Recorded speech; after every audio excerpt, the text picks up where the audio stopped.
తెలుగు రాష్ట్రాల్లో నెల 13న పోలింగ్ జరగనుంది. తెలంగాణలో ఎంప్లాయీ స్థానాలకు, ఏపీలోని పార్లమెంటు, అసెంబ్లీ స్థానాలకు కూడా ఎన్నికలు జరుగుతాయి. ఇక అదే ఉపాధి నిమిత్తం వివిధ ప్రాంతాలకు స్థిరపడిన వారు ఓటు వేసేందుకు సొంతూరుకు పయనమవుతున్నారు. అందుకు ట్రైన్లు, ఆర్టీసీ బస్సులను ఆశ్రయిస్తున్నారు. భారీ సంఖ్యలో ప్రజలు ప్రయాణికులు సాగిస్తుండటంతో రద్దీ విపరీతంగా పెరిగింది. ఈ నేపథ్యంలో టీఎస్ఆర్టీసీ కీలక నిర్ణయం తీసుకుంది. హైదరాబాద్ నుంచి ప్రత్యేకంగా 1500 బస్సులను నడుపుతున్నట్లు టీఎస్ఆర్టీసీ ప్రకటించింది.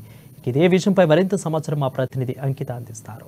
సో ఇక్కడ చూసుకున్నట్లయితే తెలంగాణ నుంచి ఏపీకి వెళ్తున్న ప్రజలైతే ఉన్నారు. సో వాళ్ళు ఎందుకోసం వెళ్తున్నారు ఏంటి అని మరిన్ని విషయాలు అడిగి తెలుసుకుందాం. హాయ్, నమస్తే అండి. నమస్తే అండి. సో మీరు ఏ ఊరికి వెళ్తున్నారు?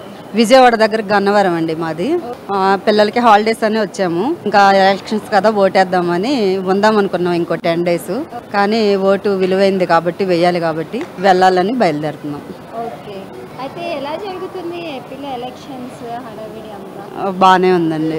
ఓకే, సో ఎలాంటి పర్సన్స్కి ఓటు వేయాలనుకుంటున్నారు? విలువలతో కూడిన నాణ్యమైన వ్యక్తులను ఎంచుకోవాలనేది మాదండి. మాది కమ్యూనిస్ట్ పార్టీ. మాకు గన్నవరం నియోజకవర్గంలో కళ్యాణ వెంకటేశ్వరరావు గారు నుంచున్నారు. మేము ఆయనకే ఓటేయడం కోసం వెళ్తున్నాము. Okay, thank you. హాయ్, నమస్తే అండి. హాయ్ అండి. ఎక్కడికి వెళ్ళడానికి బస్ స్టాప్కి వచ్చాయి? విజయవాడ వెళ్దాం ఓకే, అంటే ఓటేయడానికి వెళ్తున్నాం. ఓకే, ఓటు వేయడం కోసం హైదరాబాద్ నుంచి ఏపీకి వెళ్తున్నాం. అవునండి.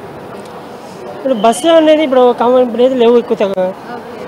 బస్సులో కొద్దిగా ఇబ్బంది ఉన్నది. ఈ మా హాయ్, హాయ్, ఏ ఊరికి వెళ్ళడానికి బస్ స్టాప్కి వచ్చారు? విజయవాడ. సో ఎందుకోసం వెళ్తారు? ఓట్ చేయడానికి వెళ్తాం. ఏ లీడర్ కావాలి? మాకు చంద్రబాబు, పవన్ కళ్యాణ్, బీజేపీ అలయన్స్కి వెళ్ళాలని ఉంది. అంటే ఎలాంటి లీడర్ని కావాలి? ఎలాంటి లీడర్ అంటే పబ్లిక్ని చూసుకోవాలి, పబ్లిక్ సేఫ్టీ, డెవలప్మెంట్ ఇవి చూసే నాయకుడు కావాలి. అయితే ఇప్పుడు బస్ సౌకర్యాలు ఎలా ఉన్నాయి? ఇక్కడైతే బస్ టైటే ఉంది. ఆంధ్రాలో అయితే ఇట్లా కూడా ఉండదు. ఇంకా బస్సులే ఉండదు. అంటే ఇప్పుడు ప్రత్యేకంగా తెలంగాణ నుంచి 300 బస్సులని ఏపీకి కేటాయించారు కదా, సో మీరు రాగానే ఎట్లా అనిపించింది? ఇంకా 300 బస్సులు అయితే కనిపించలేదు, కానీ ఇప్పుడు ఒక బస్సు కూడా కనిపిస్తలేదు. ఒక బస్సు కూడా లేదు. సో ఓటు హక్కు కోసం హైదరాబాద్ నుంచి ఏపీకి వెళ్తున్నారు. అవును. ఓకే, థ్యాంక్ యూ అండి. Thank you. హాయ్, నమస్తే అండి. నమస్తే అమ్మా. సో ఏ ఊరికి వెళ్ళడానికి వచ్చారు? అనంతపురం అమ్మా. ఓకే, ఎందుకోసం వెళ్తున్నారు? ఓటు వేయడానికి. హైదరాబాద్ నుంచి ఓటు వేయడం కోసం వెళ్తున్నారు. ఆ, ఎలాంటి లీడర్ కావాలి అనుకుంటున్నారు? మాకు మంచి నాయకుడు జగనన్న ఉన్నాడు. జగనన్న కోసం ఓటు వేయడానికి పోతాం. అంటే ఇప్పుడు బస్సు సౌకర్యాలు ఎలా అనిపిస్తున్నాయి? తెలంగాణలో బస్సు సౌకర్యాలు లేవు. ఇప్పుడు ఎండలు ఎక్కువ ఉన్నా కూడా మేము పోతున్నాము మా జగనన్నను గెలిపించుకోవడానికి. అంటే ప్రత్యేకంగా 300 బస్సులు ఏపీకి మాత్రమే కేటాయించారు. సో ఇప్పుడు దొరకలేదు మేడం. ఇంకా బస్సులు అయితే దొరకలేదు. మా జగనన్న ఎందుకంటే నవరత్న పథకాలు బాగా అందించాడు బీదలందరికీ అవసరము. అందుకే కరోనా టైంలో చంద్రబాబు నాయుడు లేడు, పవన్ కళ్యాణ్ లేడు. గుట్టలు శవాలు పడతానే కూడా ఎవరు ఆదుకునే నాతులు లేడు. జగనన్న మాత్రం ఆదుకున్నాడు ప్రజల్ని. ఆయన కోసము మేము వెళ్తున్నాము. మాకు అభివృద్ధి పనులు బాగా చేసినాడు. నవరత్న పథకాలు అందరికీ అందినాయి, పేదవాళ్ళందరికీ. ఆయన కోసం మేము వెళ్తున్నాము, గెలిపించుకోవడం కోసం. మా స్టిక్కరే ఉంది చూడండి. Thank you. నమస్తే అండి. సో ఏ ఊరికి వెళ్ళడానికి కూర్చున్నారు? అనంతపురం అండి. ఎందుకు వెళ్తున్నారు? ఓటేసేకి. ఓటు వేయడానికి. ఎందుకు అంత నీరసంగా చెప్తున్నారు?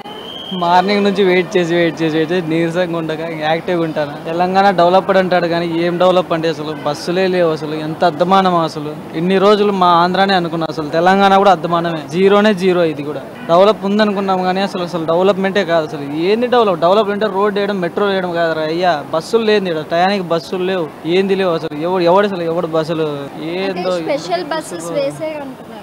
బొంగులో వేసారు స్పెషల్ బస్సెస్. ఏడ ఒక్కటి చూపించండి. ఇక్కడ ఒక్కట్లే. ఇక్కడ నార్మల్ బస్సులే లేవు. ఇక్కడ పల్లెలు బస్సులు, ఎక్స్ప్రెస్ లేవు, బొకడాలు పొద్దున వచ్చిన ఇయ్యాల వరకు. ఎంత చిరాకు ఉంటుంది మనిషికి. అసలు తెలంగాణ అసలు నేను నిజంగానే ఎంతో డెవలప్ అనుకున్నా ఇన్ని రోజులు ఇడుంటే. హాయ్, నమస్తే అండి. నమస్తే అండి. సో ఏ ఊరికి వెళ్ళడానికి బస్ స్టాప్కి వచ్చారు? మేము రాజమండ్రికి వెళ్ళడానికి బస్ స్టాప్కి వచ్చామండి. సో ఎందుకు వెళ్తున్నారు రాజమండ్రి? ఎలక్షన్స్ కండి. అట్లనే సమ్మర్ వెకేషన్ కూడా ఉంది కదా, దాన్ని స్పెండ్ చేయడానికి వెళ్తున్నాను. ఓకే, మీ ఓటు? అవునండి. నా మ్యారేజ్ అయిన తర్వాత నా ఓటు ఇక్కడ మా హస్బెండ్ ద్వారా ఆధార్ అని అక్కడ తీసుకోవడం వల్ల అక్కడికి వెళ్ళాల్సి వస్తుంది ఏపీ. ఓటుని ఎలాంటి లీడర్? మంచి నిజాయితీ ఉన్న నాయకుడిని, ఎవరైతే మనకు మంచి చేస్తారో, మేలు చేస్తారో ఆ నాయకుల్ని వేయాలనుకుంటున్నాం. మనకి దేశ అభివృద్ధి కూడా కావాలి కదా. సో బస్సు సౌకర్యం ఎట్లా ఉంది బస్ స్టాప్? బస్ అంటే అంత కన్వీనియంట్ లేదండి. ఇప్పుడు రేట్స్ కూడా బాగా పెంచేశారు. పొద్దున ట్రైన్ మేము ఆల్రెడీ రిజర్వేషన్ చేయించుకున్నాం కానీ నిన్న కాలేదు, వెయిటింగ్ లిస్ట్ వచ్చింది. పొద్దున్న జన్మభూమికి 3 o'clock వచ్చాము. అదే దానికి వెళ్దామని ట్రై చేసాం కానీ జనరల్ లో మాకు అవ్వలేదు, పెద్ద ఉండడం వల్ల మళ్ళీ బస్ ట్రై చేస్తున్నాం అండి. సో అంటే ఓటు హక్కుని వినియోగించుకోవడం కోసం వెళ్తున్నాం. సో ఇది ఇప్పటి వరకు చూసుకున్నట్లయితే ఇది ఎంజీ బస్ స్టాప్ లో ఉన్న సిచ్యువేషన్. సో కెమెరామ్యాన్ వంశీతో అంకిత. సో